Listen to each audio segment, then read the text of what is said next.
In this video, like I said, we're going to be looking at digital animation, and for this we need an app called Clip. And on my screen it's this white app that's got a film reel drawn in it, and this is the app that we're going to be using. It's called Clip. So if I'm going to give that a tap, and then when Clip opens, we've got a projects page, and it's got some preloaded projects that the studio and the app have made themselves to give you a little bit of an example of what the digital animation is going to look like.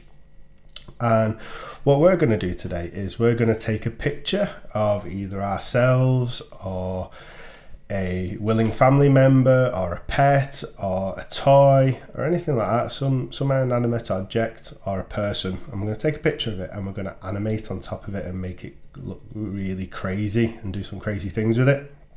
So what we're going to do is we're going to set up our project, and to do that, looking at my screen, it might be slightly different on different devices, but we're looking for a pinky peach button that's got a white plus in it, and this allows us to create a new project. So if I give this a tap, it loads up our project page, and it's asking for a project name. If you're unsure of what you're going to call your project or your animation, you can, if you tap on it, just give it your name. So I'm just going to say Paul's animation. This can be changed later, but if you just want to give it a name, or you might just want to put test or anything like that. Once you're happy with it, if you press the done button, we've got our title of our project in there. And then what we need to do is load a picture. And under the background settings, we have a few logos. These might be slightly different. If you're on Android, you might have to tap on the background and the logos will be down the side. For me, on this iPad, they're right there in front of me, and I'm going to click on the little picture that's got like a mountain and a sun on it. I'm going to tap on there, and I'm going to go to my photo library, and I'm going to choose this picture that's of me from earlier. And with the viewfinder around it, you can choose what part of the photo you want. So I want quite a bit of my shoulders and my head so it fits in that viewfinder. And when I'm happy with the positioning of my photo, I'm going to press done. Then if you look at my background, don't worry, because a few people panic. It kind of zooms in, so now you can only see my eyes and a bit of my face. Don't worry, when we open the project, that will be the full picture that we selected in the viewfinder, so don't worry about that. And then at the bottom, you've got your formats. Okay, so your canvas size, frames per second. So if I look at canvas size, if I tap on there, gives us loads of predefined canvas sizes depending on where you're going to put them. So if you wanted a square one, just a perfect square, you can use Instagram. If you wanted a portrait one for TikTok, there's a TikTok setting which is just a full portrait picture. There's loads of different ones, but we're going to use YouTube because I've got my picture in landscape. It's going to fit that perfectly, so I'm going to stick with YouTube. I'm then going to come out and I'm going to talk to you about frames per second. So if you don't know what frames per second is, that just means for every picture it equates to a second. So it's set at 12, so that means for every 12 pictures, that's 1 second of animation. So if I scroll to the top and just have 1 frame per second, now you can see that ball doesn't bounce very clearly across the screen. If I go all the way to the opposite end and go to around about 30, the ball bouncing on the screen is very, very, very smooth, and it's a very nice animation. And if I go back to where we're going to be at, and we're going to go at 12, the ball's still very smooth. It's still a very smooth animation. And that allows us to have a little play with it and get used to drawing in frames per second, and we can get something that looks really nice, a really nice animation in a short amount of time. So we're gonna make sure we're set at 12 frames per second. Just come out of there. And then once you're happy with your settings that are the same as mine, you're gonna click that create project. And now we can see my picture isn't zoomed in, so you're not seeing just my eyes. And we've got some tools at the side, at the left hand side, at the top, and again at the bottom. So I'm just going to go through a couple of the tools before we start drawing anything. And on the left hand side, we've got our pen. And when we tap on our pen, it gives us some more settings. So if I tap on the pen, it allows me to choose what I'm going to draw in, whether it be a fine liner, a pencil, a feathered paintbrush, or a highlighter. These are different tools we can draw with. I'm going to stay with the fine liner. And then underneath that, I've then got how big I want the nib to be, how thick I want the line. So if I go high, I've got a very thick pen. If I keep hold of it and scroll to the bottom, I've got a very thin pen line, or even thinner. Okay. And at the top, once you've drawn, my favorite button right up here is the undo button. So I can just tap that back arrow and it gets rid of all the scribbles that I've done.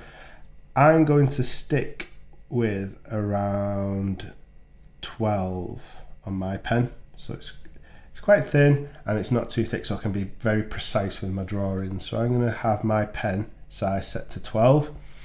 And then underneath there is just the colours. So this gives you your colour palette where you can change from black, red, pink, all the different colours that you can see. And there's also, if you scroll across the top, there are some preset colours. Okay, so you can just tap on there and they give you preset colours that you might want to use. So I'm just going to stay with black for the time being on there. I'm going to go out of that by pressing the back arrow, and looking at the tool underneath the pen is the rubber. So if I just draw something really quickly, a really quick scribble, and I tap on the rubber, I can rub things out. But same with the pen tool. If you tap on it again, it gives you some further options. So you can select the size of your rubber by tapping and dragging up. You can also look at the next setting, which is if you want your rubber to have feathered edges. So if I draw back on the screen, so I've got it feathered, so if I rub out of it, you see it kind of leaves a little bit of the pen left underneath.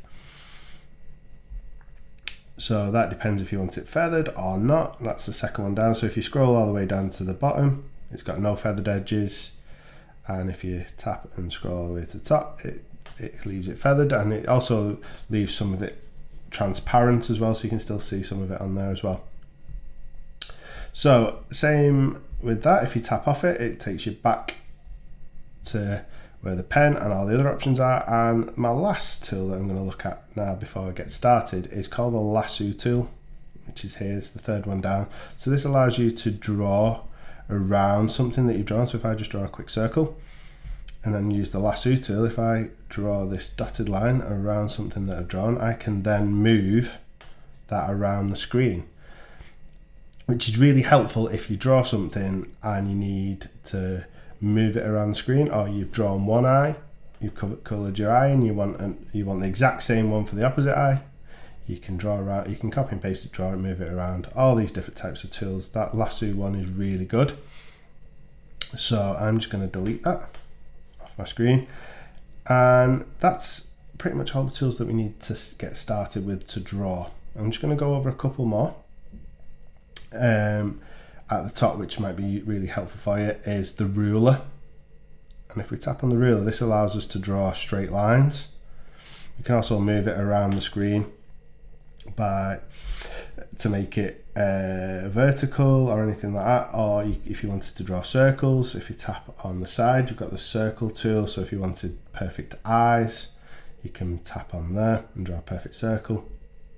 You can also, with the anchor points, you can make the circle different types of shapes. You can move it around. If you tap on square, you can move it to different parts of the screen. That's a really cool tool if you're not that confident in drawing circles or straight lines and you want something really perfect. That is a perfect tool to use. So you can see me just using the undo button to get rid of things. There we go.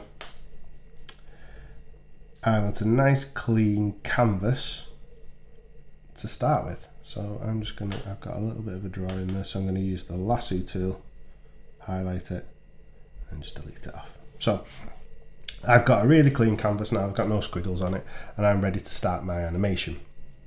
So it can be anything you want. You can draw anything you want. Some people might be Harry Potter fans, so you might draw a scar on your face like Harry Potter. You might give yourself googly eyes, rainbow teeth, crazy hair.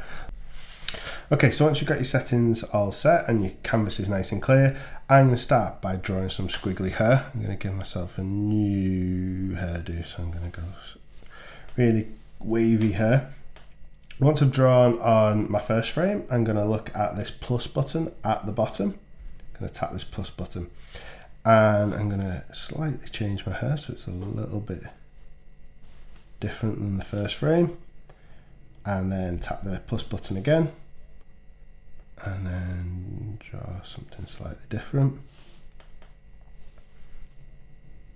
Okay, and again changing the hairstyle, the waves, all that kind of thing. I'm going to add some more stuff to this in a little bit, so don't worry if it's looking a little bit weird at the moment. But if I press play now, which is at the bottom corner, my hair's kind of wavy,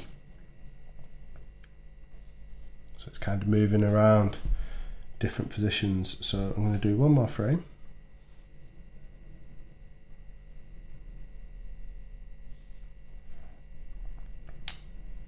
And what we can do now is loads of different types of animation, so we can do different things to our picture, to ourselves, whoever it might be.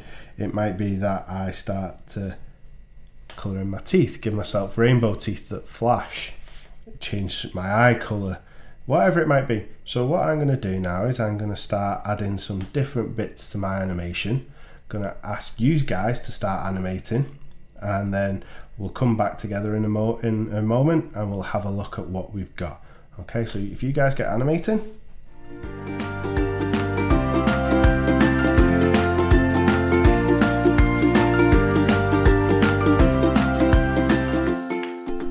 So another quick tool for you when you're animating is you can pinch and zoom. So if we, there we go, if we stretch our finger and thumb, we can zoom into our picture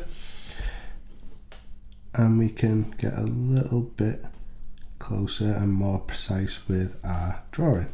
So if we're doing something really small, pinching and zooming and stretching our fingers allows us to work a little bit closer on what we are drawing. Also, you can move the picture on angles, and don't worry if you end up spinning it around like I've done. There is a tool at the top which is two arrows coming diagonally. On Android it is a square that's got 4 arrows in each square. If we tap on that, it takes our picture right back, snaps it back into position, so it's nice and central. So don't worry if you get lost because you've pinched and zoomed in quite far. If you tap that, it allows you to come straight out.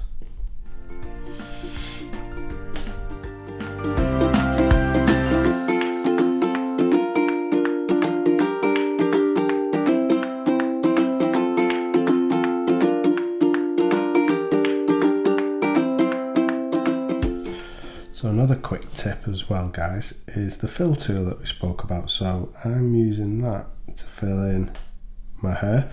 So I've made sure all the lines are joined, and if I hit fill, it fills all the hair.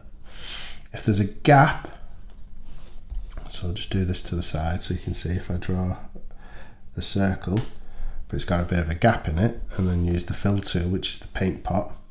If I tap fill, then it fills my entire screen because there was a gap. So if I undo and zoom in, you can see there's a gap. If I join that gap up and then hit the fill tool, it then just fills that shape. Okay, so if you're using the fill tool, make sure that there's no gaps in where you fill in, and then it'll fill that entire shape.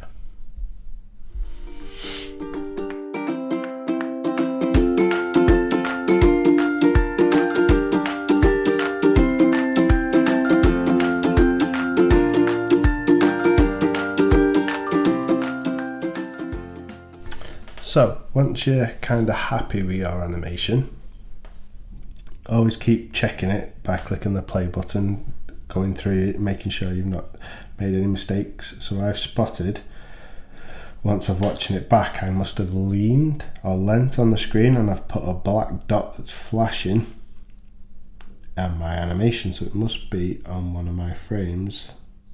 There's a little black dot. There it is, frame 1. So I'm just going to rub out that. So you might have been where you've drawing and you've leant on the screen and you've put a mark. So now I know there's no black dot flashing in the background. That's cool. So you might also, I forgot to mention this, but you might want to draw something behind you as well. It doesn't necessarily have to be on you or whoever it might be that you're drawing on.